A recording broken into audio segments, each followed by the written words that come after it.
اعوذ باللہ من الشیطان الرجیم بسم اللہ الرحمن الرحیم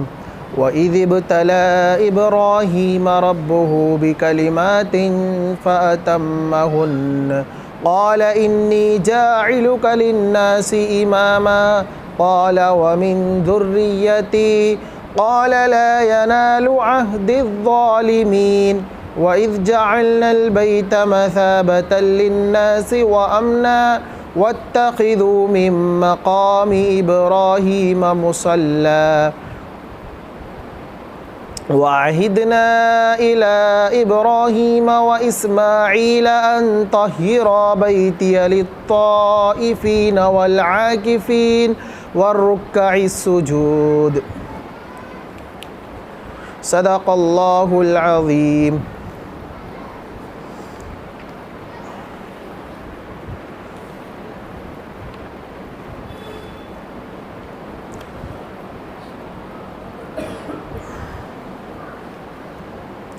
اس سے پہلے مسجد میں روکنے والوں کو ظالم کہا گیا تھا کہ وہ لوگ جو اللہ کے بندوں کو مسجد سے روکتے ہیں، اور اس کا شان نزول بھی بیان کیا گیا تھا، یعنی آیت کے نازل ہونے کا ریزن کیا ہے، اس کی وجہ کیا ہے۔ قرآن مجید میں بہت سی آیتیں ایسی ہیں، سبھی نہیں ہیں لیکن بہت سی آیتیں ایسی ہیں کہ جن کے نازل ہونے کا کچھ نہ کچھ سبب ہے،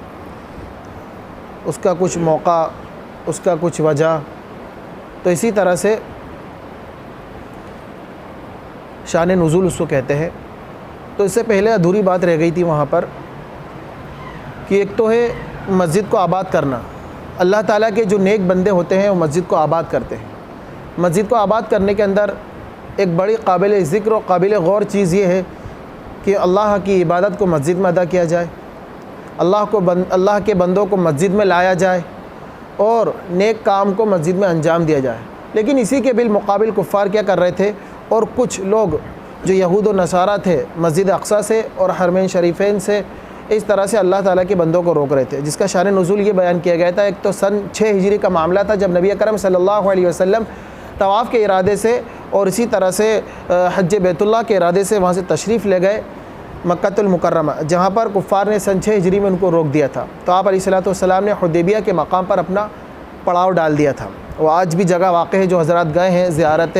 حرمین، جن کو اللہ نے تشرف حاصل ہے، وہ لوگ دیکھیں گے کہ وہ آج بھی چٹیل میدان اسی طرح حد بندی کیا ہوا ہے، اور اسی طرح سے پورا منظر آج بھی وہ نظر آتا ہے کہ کیسے آپ علیہ الصلوۃ والسلام احرام کی حالت میں اور آپ کے صحابہ اس مقام پر رکے تھے۔ اور دوسرا جو معاملہ تھا وہ مسجد اقصیٰ یعنی بیت المقدس سے تعلق رکھنے والا تھا کہ اس کے اندر کچھ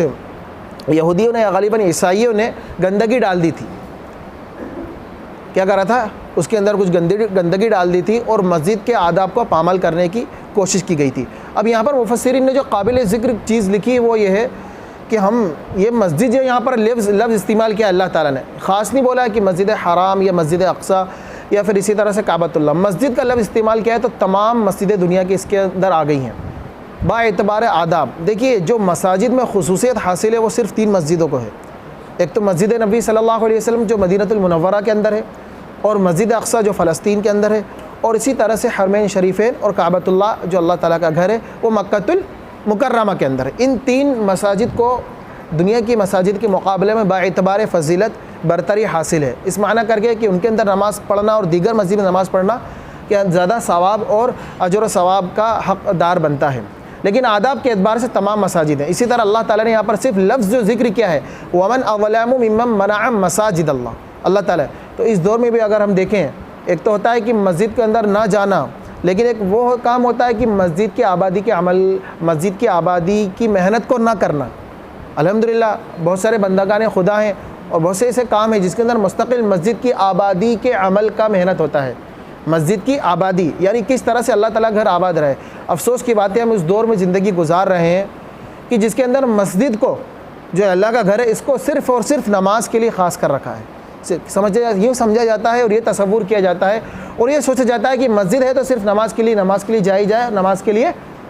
پھر اس کو بند کر دیا جائے۔ لیکن مسجد تو وہ ہے جہاں پر دور نبوی کے اندر اگر آپ مطالعہ کریں گے اور غور کریں گے تو پتہ چلے گا کہ قیدیوں کو بھی کہاں پر لا کے باندھا کرتے تھے، مسجد آج بھی وہ ستون، جو لوگ مسجد نبوی زیارت کی ہے وہ دیکھیں گے کہ آج بھی وہ ستون باقی ہے مسجد نبوی صلی اللہ علیہ وسلم، اور وہاں پر نام لکھا ہے استوان لبابہ اور استوان حنانہ، اس طرح کے پورے پلر سے مسجد نبوی کے اندر، وہ چھتری کے نیچے خصوصاً، کہ وہاں پر آج بھی وہ ستون باقی ہے جہاں پر قیدیوں کو باندھا جاتا. تو مسجد تو وہ ہے جہاں پر نکاح کیا جاتا ہے، مسجد تو وہ ہے جب دو لوگوں کا اختلاف ہو جائے تو وہاں پر ان کی صلح کی جاتی ہے، مسجد تو وہ ہے کہ معاملات کی صفائی کے لیے اس کو لایا جاتا ہے. تو مسجد کے بہت سارے کام ہیں، لیکن افسوس ہم اس دور میں زندگی گزار رہے ہیں کہ مسجد کو صرف اور صرف نماز کے لیے خاص کر دیا. اور جب مسجد کی آبادی کا محنت اور آبادی والا عمل، جو مسجد کی آبادی کا عمل، جو دعوت کی مبارک محنت میں خصوصی طور پر محنت کی جاتی ہے، اور مستقل اس کے اوپر کتاب بھی لکھی گئی کہ مسجد کی آبادی کی محنت اور جو مسجد کی آبادی کا عمل ہے وہ ہم نہیں کر رہے ہیں، جس کی وجہ سے آج ہماری مساجد بہت ساری ویران ہو رہی ہیں. مولانا علی م ندوی رحمۃ اللہ علیہ نے بہت ساری تاریخی جگہوں کا سفر کیا ہے، جس میں سے ہمارے قریب شہر میں مانڈو کا بھی ذکر آتا ہے. اپنی زندگی میں حضرت نے 3 یا 4 مرتبہ غالباً سفر کیا ہے، اور یوں بھی حضرت نے بہت ساری ایسی تاریخی مساجد کا جب سفر کیا تو 3 باتیں بہت ہی قابل غور لکھی ہیں کہ کیا وجہ ہوئی کہ اتنی بڑی مغلیہ سلطنت، آج بھی آپ دیکھیں گے بڑی بڑی مساجدیں موجود ہیں. بعض مساجد ہیں جہاں نماز ہو رہی ہیں، لیکن بڑی تعداد میں ایسی مسجدیں ہیں ہمارے ہی ملک میں جہاں پر نمازیں نہیں ہو رہی ہیں، بلکہ وہاں پر کیا ہو رہی ہے، غلاظت پہ کی جا رہی ہے، وہاں پر ہے نا ناچ گانے ہو رہے ہیں اور دیگر کام ہو رہے ہیں. ان حضرت نے یہ بات لکھی ہے کہ ان لوگوں نے مساجد تو تعمیر کروائی مغلیہ سلطنت میں، اور ان سلاطین نے مدارس تو تعمیر کروائے، اور ان سلاطین نے خانقاہیں تو قائم کروائیں، لیکن جو محنت نہیں کی تھی وہ دعوت دین سے جوڑنے کی محنت نہیں کی، اس کی بقا کے لیے ان لوگوں نے محنت نہیں کی، تو آج وہ ساری چیزیں ویران ہیں. تو یہاں پر بھی دھیان رکھنا چاہیے، وہ لوگ جو مسجد میں شور شغف کرتے ہیں، مفسرین لکھا ہے کہ وہ بھی ظالم لوگ ہیں. افسوس کی بات ہے ہمارے دور میں تو یہ دیکھنے میں آ رہا ہے کہ مسجد ہے، اللہ کا گھر ہے، لیکن تیز اسپیڈ کے ساتھ اور تیز رفتار میں گاڑی کو نکالا جا رہا ہے مسجد کے سامنے سے. اور ظلم یہ ہو رہا ہے کہ مسجد کے پاس میں سے زور زور سے ڈی جے بجائے جا رہے ہیں، گانے بجائے جا رہے ہیں. اللہ کا گھر ہے، ویسے تو یہ ساری چیزیں ممنوع حرام ہیں، لیکن جب اللہ کا گھر آ جائے تو ایسی چیز ہے کہ اس کے تقدس اور اس کی پامالی کرنا ہمارے لیے بہت بڑے ظلم کی بات ہے. تو مسجد جو ہے یہ سب روکنے والے اعمال ہیں، یہ سب مسجد سے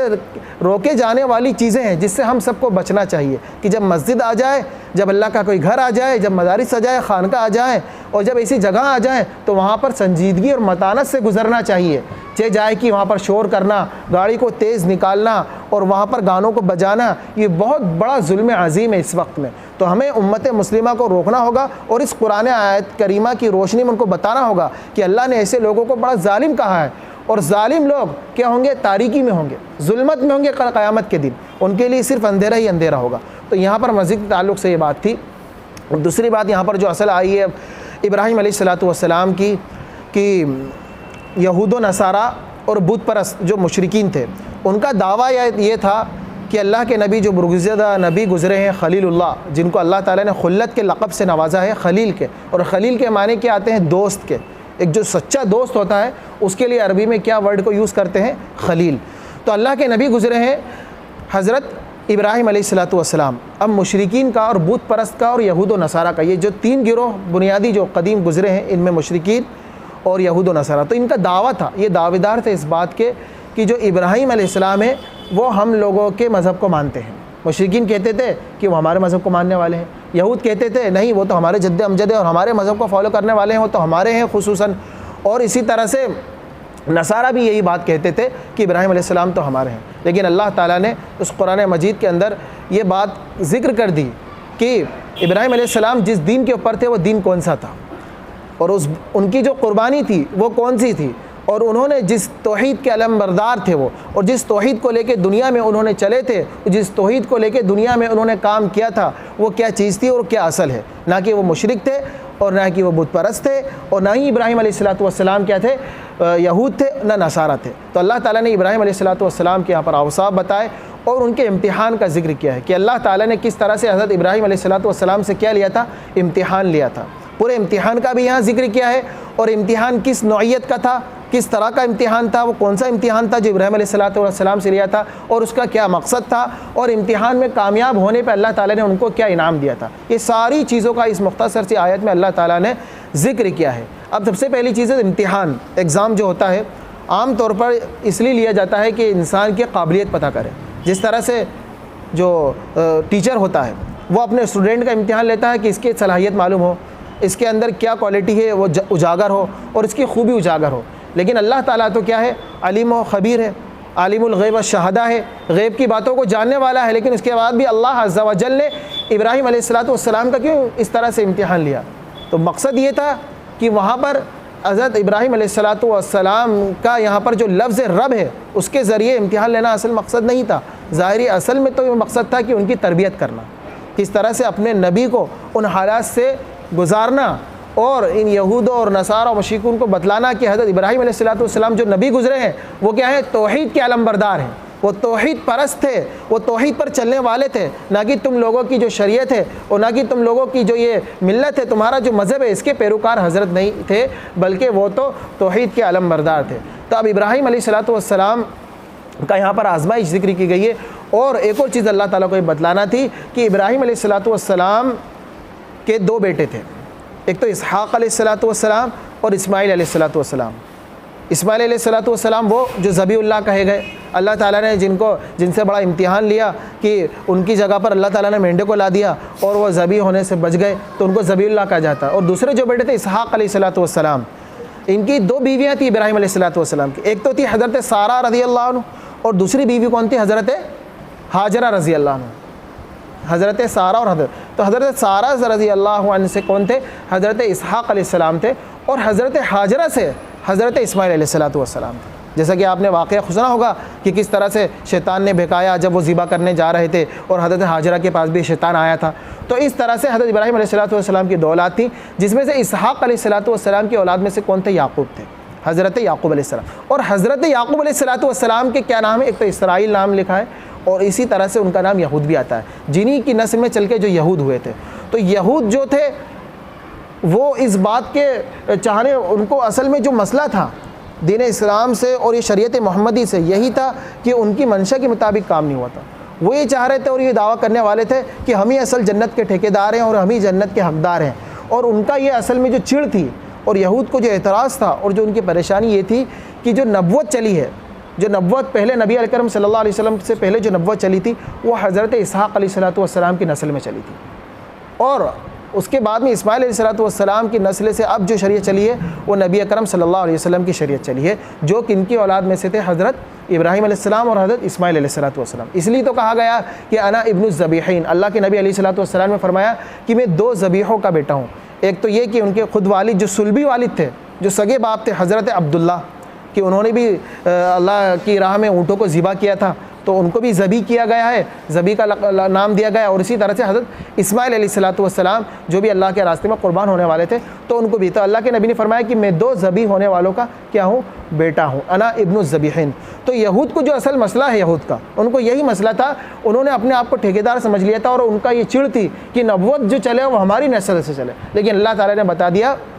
کہ نبوت جو چلے گی وہ کس کی نسل سے چلے گی؟ وہ اسماعیل علیہ السلام کی نسل سے چلی، اور اس میں نبی اکرم صلی اللہ علیہ وسلم ہوئے۔ اور نبوت جو ملتی ہے وہ کس طرح سے بنی اسرائیل کا جو مسئلہ تھا، اصل میں جو ان کو چڑ تھی کہ بنی اسرائیل کا جو معاملہ آپ نے اس سے پہلے سنا، کس طرح سے انہوں نے اللہ کی نافرمانی کی، ان کو خنزیر بنایا گیا، ان کو بندر بنایا گیا۔ تو اللہ تعالیٰ نے ان سے کیا کہا؟ نبوت کا یہ سلسلہ لے لیا کہ ان کی اولاد میں سے حضرت اسحاق علیہ السلام جو گزرے، یعقوب علیہ السلام، ان کو نبی نہیں بنایا، بلکہ اسماعیل علیہ السلام کی اولاد میں سے حضرت محمد صلی اللہ علیہ وسلم کو نبی بنایا۔ اب یہاں سے اللہ عز و جل نے ارشاد فرمایا کہ قابل ذکر ہے وہ وقت کہ جب ان کے ابراہیم علیہ السلام کو ان کے پروردگار نے چند کلموں سے آزمایا۔ اب وہ چند کلمے کیا تھے؟ اور آزمائی نہیں بلکہ فاتمہن کا ارشاد فرمایا اللہ تعالیٰ نے، انہوں نے اس آزمائش کو پورا کر دکھایا۔ حضرت ابراہیم علیہ السلام کے اوپر بہت ساری آزمائشیں آئی ہیں، آپ حضرت نے سنا ہوگا سب سے پہلے تو کس طرح سے انہوں نے اپنی اولاد کو کیسے وادی غیر ذی زرع، ایسے چٹیل میدان اور ایسے آب و گل کے اندر چھوڑا جہاں پر کوئی چرند نہ پرند تھا، اپنی بیوی کو چھوڑا، اپنے بچوں کو چھوڑا۔ حضرت ابراہیم علیہ السلام کس طرح سے بت شکن تھے، کیسی آزمائش آئی کہ ان کے جو والد سے آزر وہ کیا تھے؟ بت پرست تھے، اور بتوں کو بنایا کرتے تھے۔ اس وقت بھی آزمائش آئی کہ بادشاہ، وقت کا بادشاہ جو لعین اور جو ملعون تھا نمرود، نمرود نے حضرت ابراہیم علیہ السلام کو کیا ارادہ کیا تھا؟ آگ میں ڈالنے کا، لیکن اللہ تعالیٰ نے وہاں پر بھی آپ کی مدد کی اور وہاں پر بھی آزمائے گئے، لیکن اس کے اندر بھی کامیاب ہوئے کہ آگ، قرآن مجید نے ارشاد فرمایا قلنا یا نار کونی بردا وسلاما علی ابراہیم، اے آگ، اللہ تعالیٰ نے اپنے نبی کو آزمایا، اور آزمائش میں جب وہ اتر گئے اور پورے پکے سچے بن کے ظاہر ہوئے تو اللہ تعالیٰ نے کیا کرا، ان کی آزمائش میں کامیاب کیا اور آگ کو ڈائریکٹ حکم دیا اللہ تعالیٰ نے آگ کو۔ اور بلکہ لکھا ہے مفسرین نے وہ آگ جو نمرود نے جلائی تھی اور اللہ تعالیٰ نے جس آگ کو حکم دیا تھا کہ ٹھنڈی ہو جا، بلکہ وہ آگ خالص جو جلائی تھی، خاص آگ ٹھنڈی نہیں ہوئی، بلکہ دنیا میں جہاں جہاں آگ جل رہی تھی اس وقت میں وہ ساری آگ ٹھنڈی ہو گئی، ابراہیم علیہ السلام کے امتحان کے لیے اور کامیابی کو دکھانے کے لیے دنیا میں کہ اللہ تعالیٰ نے ڈائریکٹ آگ کو حکم دیا کہ ٹھنڈی ہو جا، اور ٹھنڈی بھی کیسی ہو جا، بردوں و سلامن علی ابراہیم، ایسی ٹھنڈی ہو جو سلامتی والی ہو۔ کیونکہ دیکھیے جس طرح سے ہم اس بات کو بخوبی جانتے ہیں کہ آگ کی صفت کیا ہوتی ہے، تپش کی، جلانے کی ہوتی ہے، اس کے اندر تمازت ہوتی ہے جو انسان کو جلا دیتی ہے، تو وہ انسان کے لیے مضر ہوتی ہے، ہم سمجھتے ہیں۔ اسی طرح سے ٹھنڈ کا بھی معاملہ ہی ہے، ہم ٹھنڈی علاقے میں تو رہتے نہیں ہیں، بلکہ آپ دیکھیں کشمیر کے بہت سارے علاقے ہیں اور اسے جو ٹھنڈی سرد علاقے ہیں وہ جانتے ہیں سردی وقت میں کیسا ان کے لیے ایک طرح سے پریشانی کا عالم ہوتا ہے کہ ٹھنڈ زیادہ، ایک تو ٹھنڈا چیز ہم کو محسوس یہ ہوتا ہے کہ ٹھنڈی چیز اچھی ہوتی ہے، ٹھنڈا پانی بھی انسان پیتا ہے، ٹھنڈی میں رہتا ہے، لیکن اگر زیادہ ٹھنڈی ہو جائے کوئی چیز تو وہ بھی خطرناک ہوتی ہے، جیسا کہ برف کا پانی ہوتا ہے، ایک تو ٹھنڈا پانی ہوتا ہے جو مطلق انسان کو آرام، اطمینان اور سکون دیتا ہے، لیکن زیادہ ٹھنڈا اگر ہوتا ہے تو انسان کے لیے جان کا خطرہ بن جاتا ہے بسا اوقات، حد سے زیادہ ٹھنڈا ہوتا ہے۔ تو اللہ تعالیٰ نے آگ کو جو حکم دیا ہے سلامتی والی ہو جا اور ٹھنڈی ہو جا، تو یہ اللہ تعالیٰ نے آزمایا تھا اور آزمائش میں کامیابی ہو تو پھر اس کے بعد اور بہت ساری آزمائش آئیں۔ کلمات کا جو یہاں پر لفظ ہے، ایک تو کلمات کی کن چیزوں سے آزمایا، بعض نے ذکر کیا کہ خصائل فطرہ کہ بہت ساری ایسی چیز تھیں جیسے کہ ختنہ کروانا، اللہ نے آزمایا اور حضرت ابراہیم علیہ السلام نے ختنہ کی، اور وہ بھی کون سی ادھیڑ عمر میں، ایک بڑی عمر آ گئے تھے، انہوں نے خود نے اپنے ہاتھ سے ختنہ کی، اللہ کا حکم تھا۔ سب سے پہلے جو ختنہ کرنے والے کون تھے؟ حضرت ابراہیم علیہ السلام تھے۔ یہ کلمات کے اندر ذکر ہے، ختنہ کروانا، مونچھوں کو تراشنا، پاک صاف رہنا، مسواک کرنا ہے نا، اور بالوں کو صاف کرنا، یہ سارے خصائل فطرت میں سے ہیں۔ یہ اللہ تعالیٰ نے فطرت انسانی بنایا کہ حدیث پاک میں فرمایا کہ اپنی داڑھی کو بڑھاؤ اور مونچھوں کو کیا کرو؟ کترو، مونچھوں کو کترو اور داڑھی کو بناؤ، یہ انبیاء کرام علیہ السلام کے خصائل میں سے اور یہ فطرت ہے اس میں سے۔ تو اللہ تعالیٰ نے ارشاد فرمایا کلمات کے ذریعے، اور بلکہ مفسر قرآن عبداللہ ابن عباس رضی اللہ عنہ نے فرمایا کہ کلمات کے اندر یہ ساری چیزیں بھی شامل ہیں۔ قرآن مجید کی صورتیں ہیں جو سورہ احقاف، سورہ براءت اور اسی طرح سے سورہ مومنین، ان کی 30 چیزوں سے اللہ نے آزمایا تھا اور ان سب کا ذکر ان صورتوں کے اندر ہے۔ سورہ براءت کے اندر بھی ہے اور سورہ احقاف میں بھی ہے اور سورہ مومنین بھی۔ ان ساری جو 10 آیتیں ہیں، ان 30 آیتوں کے اندر، تینوں صورتوں کی جو 10 آیتیں ہیں، 30 آیتوں میں اللہ تعالیٰ نے ان کو آزمایا تھا، اور وہ اسلام کی بنیادی چیزیں تھیں، اسلام کے اساس تھے اور اسلام کا خلاصہ ان ساری آیتوں میں انشاءاللہ وہ ذکر ہوں گی، تو ان کے اندر ساری اسلام کی بنیادی باتیں بھی ذکر کی جائیں گی۔ تو اللہ تعالیٰ نے ابراہیم علیہ السلام کو آزمایا اور تربیت کی۔ اللہ تعالیٰ نے سب سے بڑا جو یہاں پر جواب تھا کہ کیا اللہ تعالیٰ تو علیم و خبیر امتحان کیوں لیا؟ اصل امتحان مقصد تھا اپنے نبی کی تربیت کرنا، کہ اللہ تعالیٰ نے تربا یربی تربیتاً جو ہے نا، الحمدللہ رب العالمین، تو رب کا جو معنی ہے پرورش کرنا تجریج کے ساتھ، دھیرے دھیرے، تو اللہ تعالیٰ پالنے والا ہے، پالنہار ہے، اسی طرح سے تربیت کرنے والا بھی کون ہے؟ اللہ تعالیٰ ہے۔ اور ابراہیم علیہ السلام کی تربیت کی، اور پھر جب کامیاب ہو گئے تو اللہ تعالیٰ نے کیسے کیسے انعام سے نوازا۔ پہلے تو دیکھیے آپ آزمائش، کتنی زیادہ آزمائش، اولاد کو ایسی جگہ پہ چھوڑنا کہ آج پورا منظر ہم دیکھیں کس طرح سے کعبۃ اللہ جب واقع ہے، اللہ تعالیٰ نے پہلے تو حکم دیا ان کو کہ جاؤ اپنی بیوی کو لے کر اور نکل جاؤ کہیں، اور پھر جب پہنچ گئے، پہلے تو جب فرشتے ان کو لے کے جا رہے تھے راستے میں، اللہ نے کہا کہ تم اپنی بیوی کو لو، حضرت ہاجرہ کو، اور اپنے شیر خوار بچہ جو معصوم بچہ ہے، دودھ پیتا بچہ ہے جو کون؟ حضرت اسماعیل علیہ السلام، ان کو لو اور یہاں سے نکلو۔ جب وہ نکلے تو راستے میں فرشتے ملے تھے، اور اس موقع پہ ملے تھے اور اس وجہ سے ملے تھے کہ ابراہیم علیہ السلام چلتے چلتے ایک ٹھنڈی جگہ پر، جو ہریالی جگہ تھی، جہاں گرینری تھی اور تھوڑا ٹھنڈا علاقہ تھا، تو وہاں رک گئے کہ یہاں آرام کر لیتے ہیں۔ لیکن دیکھیے کیسی آزمائش آئی ابراہیم علیہ السلام کے اوپر، فرشتے نے کہا کہ آپ یہاں پر مت رکو، اللہ کا یہ حکم نہیں ہے، آپ یہاں سے بھی آگے نہیں چلو۔ تو ابراہیم علیہ السلام وہاں سے بھی آگے بڑھے، اور پھر آگے بڑھ کے ایک چٹیل میدان آیا، وہاں پر رکے، اور جب وہاں پر رکے تو نہ کوئی چرند تھا نہ کوئی پرند تھا، اور وہ عجیب و غریب منظر تھا کہ آج بھی آپ ریگستان میں جائیں اور عرب کی تپتی ہوئی دھوپ کو دیکھیں تو اندازہ ہوگا کہ نبیوں نے کیسی پریشانی اٹھائی ہے اور کیسے درد کو برداشت کیا ہے، کہ ایک شیر خوار بچہ ہے، بیوی ہے، اور کوئی نہیں ہے، کوئی چرند پرند نہیں ہے، اکیلے تنہا ہے۔ اور پھر ابراہیم علیہ السلام وہاں پر قیام کیا، جو پورا میدان ہے چٹیل میدان ہے، جب نہ کعبۃ اللہ تھا، کچھ بھی نہیں تھا، تو ابراہیم علیہ السلام اپنی بیوی کو لے کر اور اپنے بچے کو لے کر اسماعیل علیہ السلام کو وہاں ٹھہر گئے، اور پھر اللہ نے حکم دیا کہ آپ اپنی بیوی اور بچوں کو چھوڑ کے چلے جاؤ۔ اب ابراہیم علیہ السلام کے اوپر اور ڈبل آزمائش تھی، اکیلا بچہ ہے، بیوی ہے، اس کو بھی چھوڑنے کا حکم دیا جا رہا ہے ابراہیم علیہ السلام کو، امت کو بتلانے کے لیے کہ تمہارے جو جد امجد تھے، جو تمہارے نبی تھے، وہ ان حالات سے گزرے ہیں، تو ہم کیوں نہیں حالات سے گزریں گے؟ تو ابراہیم علیہ السلام نے ان کو بھی چھوڑا، اور جب چھوڑتے جانے لگے تو بیوی نے ان کو روکا بھی کہ آپ کہاں جا رہے ہیں، بتا کے تو جائیے، یہاں پانی کا انتظام ہے، نہ کھانے کا انتظام ہے، کچھ بھی انتظام نہیں، آپ کہاں جا رہے ہیں؟ لیکن چلتے گئے۔ لیکن بیوی سمجھدار تھی اور نیک سیرت تھی، با کردار تھی، وہ سمجھ گئی کہ ضرور کچھ نہ کچھ اللہ کا حکم ہے اور یہ ہمارے لیے امتحان ہے، اس میں اللہ کی رضا اسی میں ہے۔ تو بیوی بھی خاموش ہو گئی اور وہیں پاؤں ڈال دیا۔ لیکن جب بچہ بلبلانے لگا، تڑپنے لگا اور اپنے پیروں کو مارنے لگا، تو آج بھی آپ دیکھیے کس طرح سے حضرت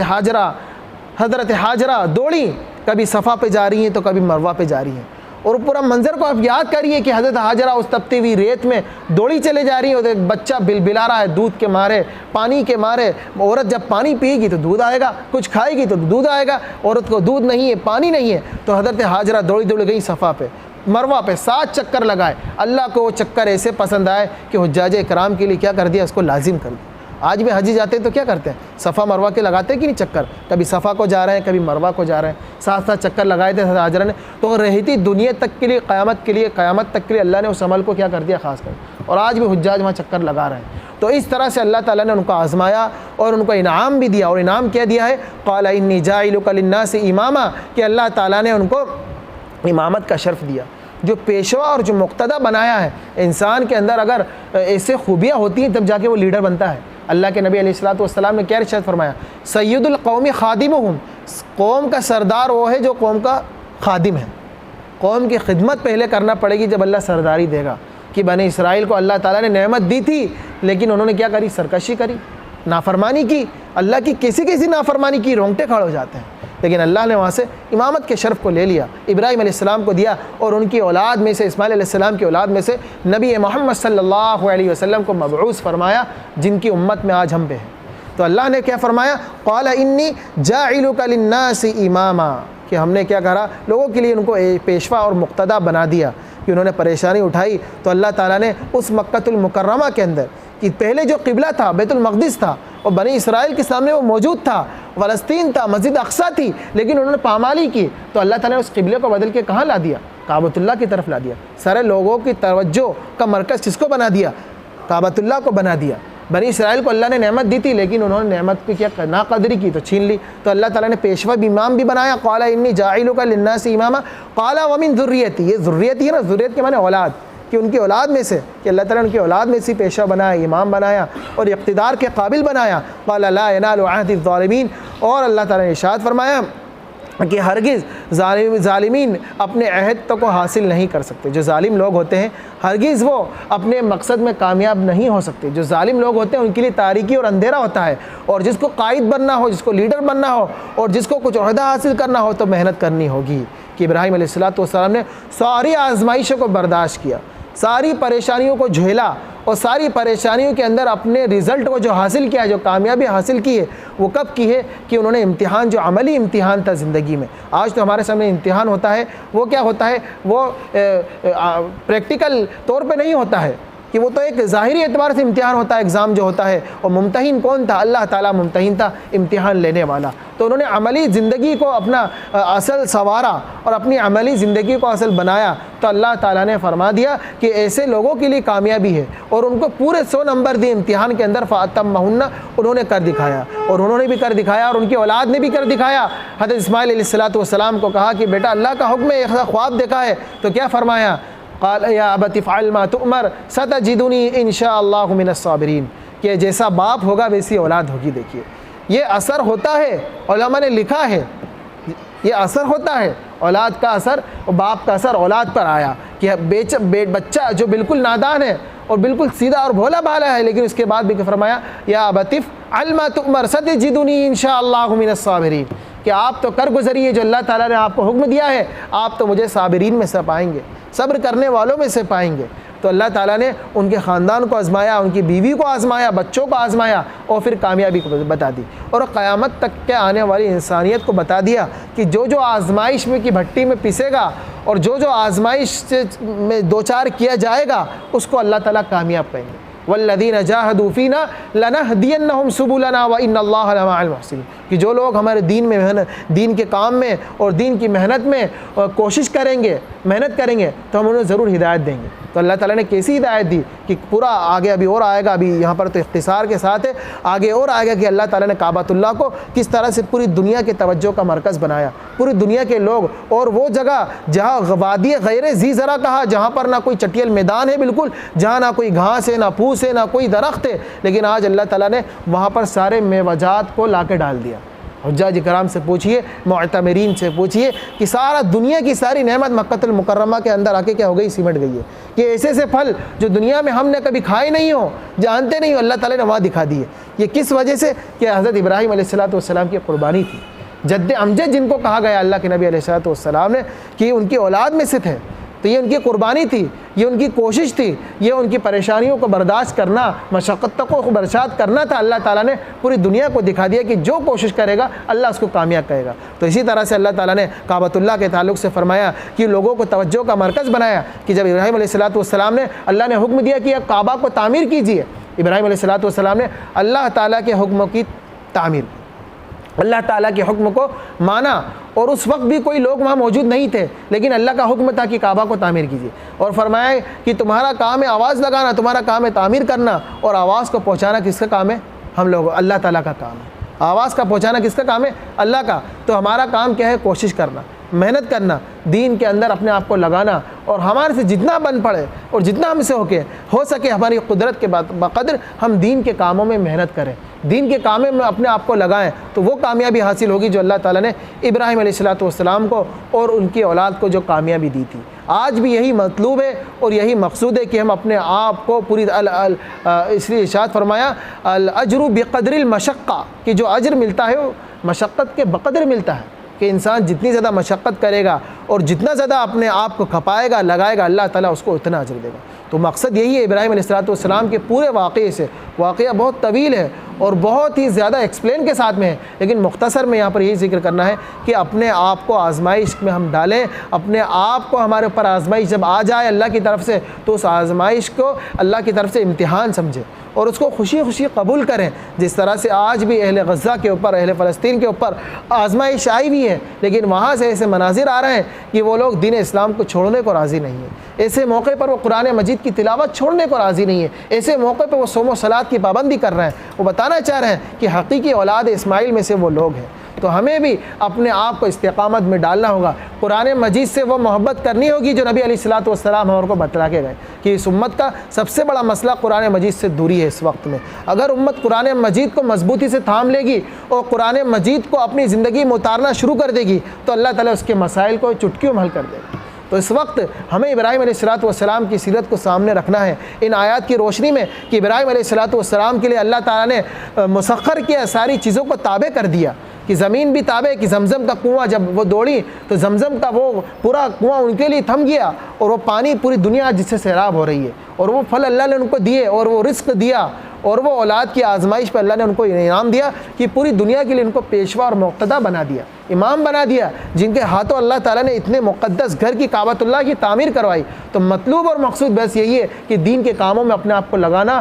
اور آزمائش آ جائے تو اس کے اوپر صبر کرنا، اور اللہ تعالیٰ کی طرف سے پریشانیوں کو جب آ جائے، کوئی مصیبت آ جائے تو سر خم تسلیم کرنا۔ باری تعالیٰ سے دعا ہے کہ اللہ تعالیٰ ہمیں اپنی زندگی میں ابراہیم علیہ السلام کی سیرت کو مکمل اپنانے کی توفیق نصیب فرمائے، اور قرآن مجید کے اس درس کے اندر مضبوطی کے ساتھ اور پابندی کے ساتھ بیٹھنے کی توفیق نصیب فرمائے۔ سبحان اللہ بحمدہ، سبحانک اللہم وبحمدک، اشہد ان لا الہ الا انت، استغفرک و اتوب الیک۔